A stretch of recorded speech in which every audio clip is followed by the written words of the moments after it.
జై శ్రీదత్త, జై గురుదత్త. శ్రీ మొగిల్చెర్ల అవధూత మన దత్తాత్రేయ స్వామి వారి చరిత్రలో అంతుపట్టని అంతరంగం 61వ రోజు తెలుసుకుందాము. శ్రీ స్వామివారు ప్రాణత్యాగం చేయటానికే నిశ్చయించుకున్నారు అని శ్రీధర్రావు దంపతులు నిర్ణయించుకున్నారు. శ్రీ స్వామివారి ఆశ్రమం నుంచి తిరిగి వచ్చిన తర్వాత ప్రభావతి గారి దుఃఖం ఆపుకోలేకపోయారు. అమ్మా అమ్మా అమ్మా, నన్ను నీ పెద్ద కుమారుడిగా భావించుకో అని శ్రీ స్వామివారు చెప్పిన మాటలు ఆవిడ చెవులలో మారుమోగుతున్నాయి. ఆ మాటే శ్రీధర్రావు గారితో చెప్పుకొని కళ్ళ నీళ్లు పెట్టుకున్నారు. ప్రభావతి సాధకులు, సన్యాసులు, అవధూతలు భవబంధాలకు దూరంగా ఉంటారు. వారు తాము ఈ జన్మలో తమకు నిర్దేశించిన కార్యాన్ని పూర్తి చేసుకొని వెళ్ళిపోతారు. మనబోటి గృహస్థులం మాత్రం ఈ లంపటంలో పడిపోయి ఆ లంపటంలో నుంచి బయటపడలేము. మనసు స్థిరపరచుకో. మనము ఏ వార్త వినటానికైనా శ్రద్ధపడి ఉండాలి. ఆ మహనీయుడి సాంగత్యం మనకు ఇంతకాలం ప్రాప్తి. అదే ఆ భగవంతుడు ఇచ్చిన అవకాశము అనుకుందాం అని ఊరడించారు. పక్క రోజు నుంచి ఆ దంపతులు తమ పనుల్లో తాము మునిగిపోయారు. ఆ మరుసటి రోజు సాయంత్రం వారికి శ్రీ స్వామివారి నుంచి ఏప్రిల్ 30వ తేదీ నాడు తనను కలవమని శ్రీధర్రావు గారికి చెప్పి పంపారు. సరిగ్గా నెల రోజులు గడువుంది. 30వ తేదీకి ఇన్నాళ్ళ తమ పరిచయంలో శ్రీ స్వామివారు ప్రత్యేకంగా ఇలా తేదీ చెప్పి ఆ రోజు కలవమని చెప్పలేదు. ఏ వార్త వినాల్సి వస్తుందో అని భయంగా, కొద్దిగా అయోమయానికి గురయ్యారు ప్రభావతి, శ్రీధర్రావు గారు. సరే, అంతా భగవత్తేచ్ఛ, జరగాల్సింది జరుగుతుంది అనుకొని ఊరుకున్నారు. ఈ లోపల శ్రీ ఎక్కిరాల భరద్వాజ్ మాస్టర్ గారు ఒక ఉత్తరం వాశారు.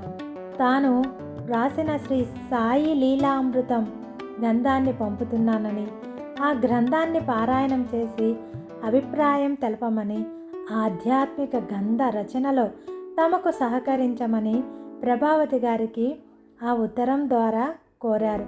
ప్రభావతి గారు తమ జవాబులో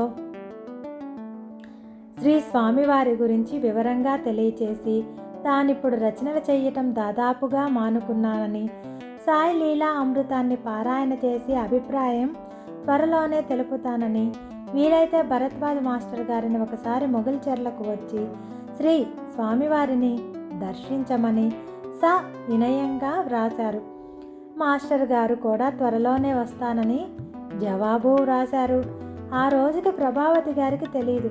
శ్రీ భరద్వాజ మాస్టర్ గారు వెలిగించిన శ్రీ షిరిడి సాయిబాబా జ్యోతి ఆంధ్ర రాష్ట్రంలో నలుచెరుగుల దైదీప్యమానంగా వెలుగును విరజిమ్మబోతుందని, శ్రీ భరద్వాజ మాస్టర్ గారి ఆధ్వర్యంలో ఏర్పడిన శ్రీ సాయిబాబా మిషన్ ఎన్నో కార్యక్రమాలు చేపడుతుందని, వారి సాయిబాబా పక్షపత్రికలోనే మొగిల్చెర్ల అవధూత శ్రీ దత్తాత్రేయ స్వామి చరిత్రను ధారావాహికగా తాము వ్రాయబోతున్నానని, అమ్మా నీవు నా చరిత్ర వ్రాస్తావు కదా, నీవు వ్రాస్తావులే అని శ్రీ స్వామివారు పలికిన పలుకులు ఆ తర్వాతి కాలంలో శ్రీ భరద్వాజ మాస్టర్ గారి స్ఫూర్తితో నిజమయ్యాయి.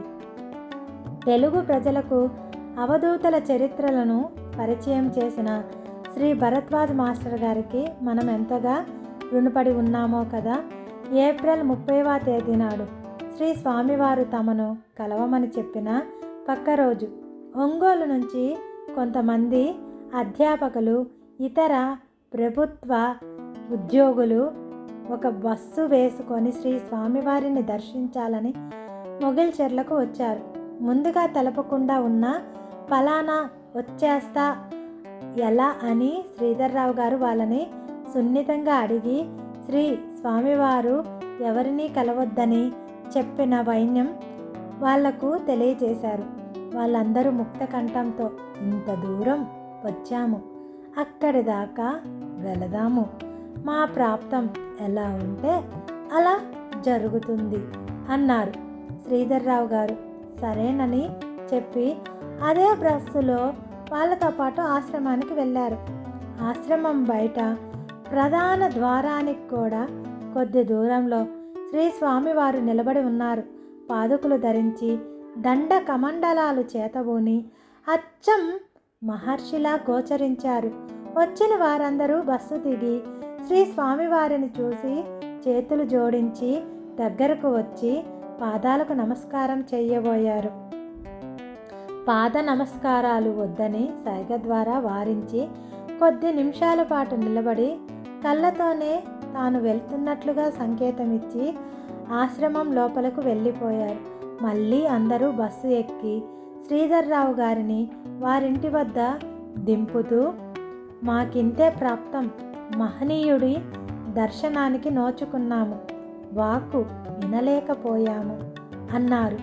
శ్రీధర్రావు గారి చిరునవ్వు నవ్వి వారికి వీడ్కోలు చెప్పి పంపించారు.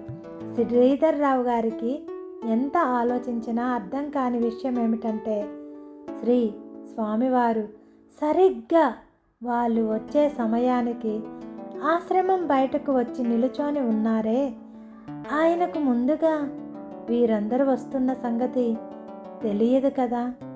అదే సాధకుడికి సంసారికి ఉన్న తేడా. అవధూతుల అంతరంగాన్ని అంచనా వేయటం కష్టతరం. ఏప్రిల్ 30వ తేదీ భేటీ గురించి రేపటి భాగంలో తెలుసుకుందాము. సర్వం శ్రీ దత్తాత్రేయ స్వామి కృపగా భావిద్దాము. సర్వం దత్తుని అనుగ్రహంగా మనమందరం వింటున్నాము. ఓం ద్రాం దత్తాత్రేయ నమః. ఆ త్రిమూర్తుల స్వరూపము మొగిల్చెర్ల దత్తాత్రేయ స్వామి రూపంలో వచ్చింది. అన్ని వేళలా స్వామివారి గుడి తెరిచి ఉంటుంది. అందరూ స్వామివారిని దర్శించుకొని తమ జాతక పీడ గ్రహ పిచాచి బాధల నుంచి బయటపడి గురువుల మార్గంలో ముందుకు వెళ్ళండి. జై శ్రీదత్త, జై గురుదత్త. ఓం ద్రాం దత్తాత్రేయ నమః. దిగంబర దిగంబర శ్రీపాదవల్లభ దిగంబర దిగంబర శ్రీ మొగిల్చెర్ల దత్తాత్రేయ స్వామి దిగంబర. జై శ్రీదత్త, జై గురుదత్త.